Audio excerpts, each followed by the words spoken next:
Hello, everyone. This is Rebecca with Red True Crime, and I'm here with a new case. So, in my last live, I went into how I was no longer discussing the Marissa Carmichael case due to some just ridiculous drama that I was coming across. So, I am now going to be talking about another local case that is gone cold, completely cold, about 12 years ago. And that is the Tina Mae Rook case.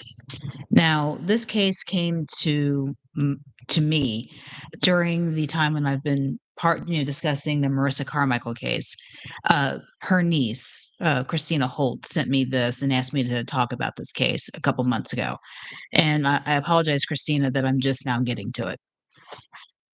So let's start with the beginning. So Tina Mae Rook, at the time of her death, was 36 years old. She was murdered on October 13th, 2012.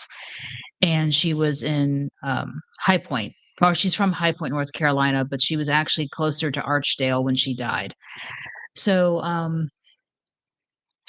what little I was able to gather about her, it just seemed like she just had just a really, really rough time of things.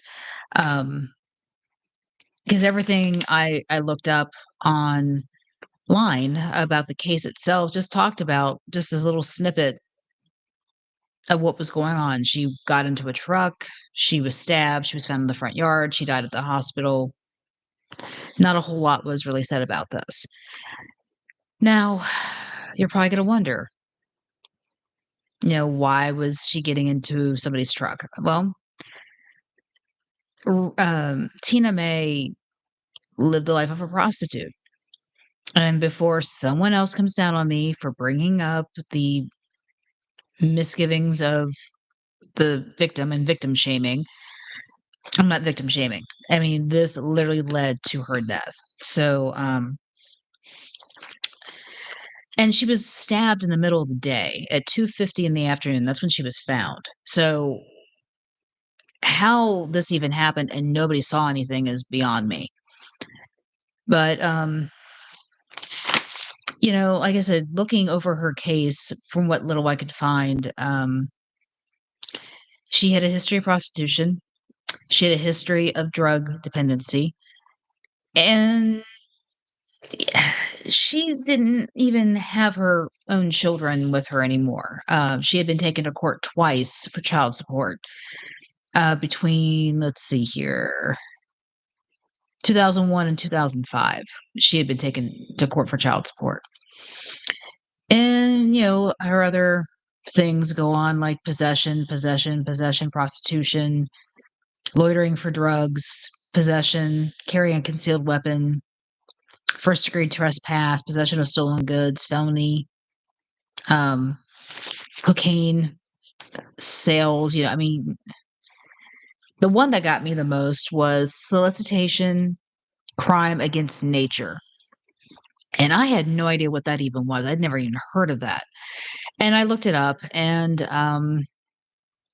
basically, it's sex with an animal, sodomy, or sex with a minor. That's where that charge includes. But yeah, like I said, she pretty much stayed in the court system from 2003 all the way through 2012. So about 7 months before she died, she was still in and out of the courts. So on the day in question, she was out, I guess, trying to earn a living. Guy pulled up in a beat up white truck. She got in. 40 minutes later, she's dead. Now, where she was picked up and where she ended up dying is about 2 miles apart. And she was found in the front yard of someone close by. So, when they got her to the hospital, she had died. She had suffered a stab wound to the abdomen and bled out. Now, the truck in question, she was seen getting in the truck at the area of Clinton and Ridgeway in High Point. And then it was a white truck with a blue stripe along the sides. And then there was a cardboard covering a window, like a back window of this truck, and they think maybe like the slider window was broken, so that's why the carport was there. And they described the man as an unknown white man between the ages of 35 and 50 with shaggy brown hair. Now, there's actually a composite sketch of the suspect, and that's what gets me. It's like, okay, so she dies in the middle of the day, which is very unusual. Um, Bleeds out in somebody's front yard. Somebody gets a description of the truck and gets a description of the guy itself. In this case, still unsolved. 12 years later. Now, are we running into the same bias as, some other cases where the victim has a history of prostitution and drugs and the police don't wanna mess with it? I don't know. But it's sad because when you look at, like, I mean, this woman just really, like, lived in the courthouse. She really did. I mean, oh my god. Mm. She really lived in the courthouse. But, yeah, so, like, her 4 kids, she didn't have them. She was 36 years old when she died, and it seemed like a good part of her life from, like, about, let's see, 2003, 2012, it's 9 years, so she was probably about 27 when she started getting in trouble. So what happened to her before that? What caused her to go down this road to live such a high risk lifestyle to be a victim like this? And that's a good question. It's a good question. And, it's very, very sad. And, well, I think the saddest thing of all is I looked up her obituary and there was nothing. I mean, it was like 3 sentences. It was, Tina Mae Rook, 36, died Saturday, October 13th, 2012.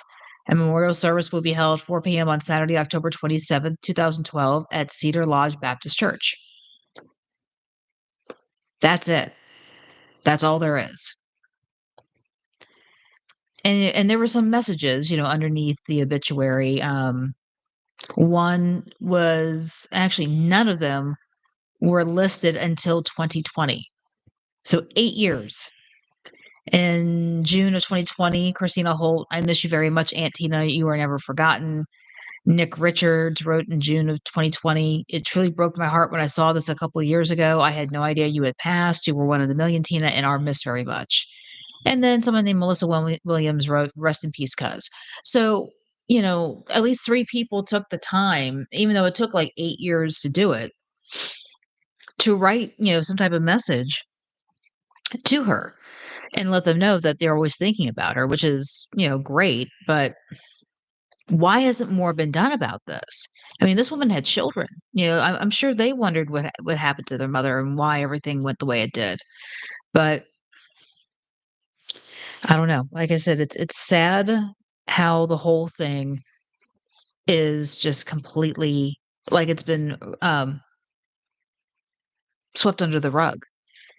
I mean, I saw a couple of a couple of times where it's been mentioned, in cases where it comes up every once in a while, and then there was someone that posted a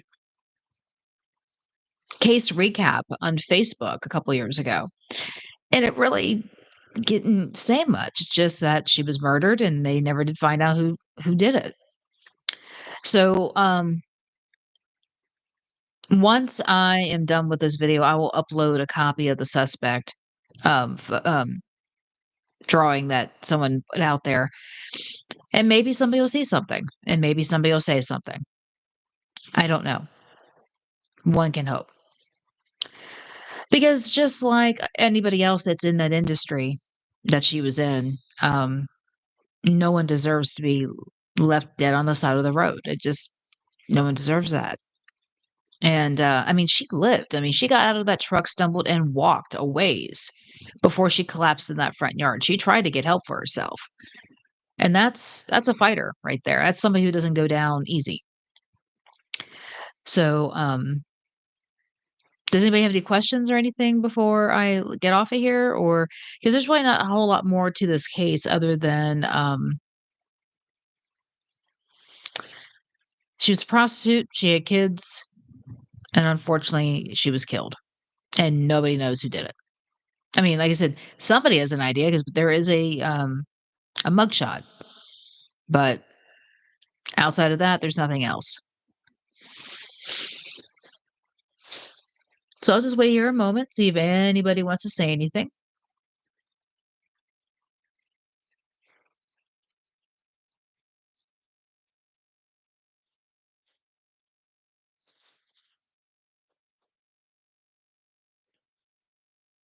Okay.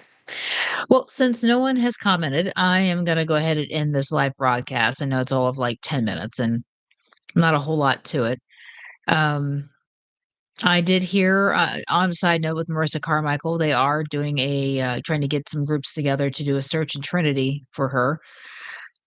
And, finally glad somebody's doing that because I've been going on and on and on about going to Trinity for the last couple months in several videos. So, glad to see that someone's trying to get a thing together. But, yeah, Tina Mae Rook, Crime Stoppers offered a grand for information. No one ever came forward. Very sad because at least there's people out there that still care. And that's why I brought it up tonight because people care. I mean, somebody cared enough to ask me to say something about it, so I'm saying something about it. But, yeah. Okay, so on that note, this is Rebecca with Red True Crime. Subscribe, like, comment, share, criticize, whatever it is you all do. You know, it's completely up to you all. But, my final words for the evening is be weird, be rude, be safe. Because if you're weird and rude, they won't take you, and I truly believe that. So, have a great night, YouTube land. This is Rebecca. I'm out. And, keep up Tina Mae Rook in your thoughts. Maybe, just maybe, somebody will say something. This case can get closed. Have a good night.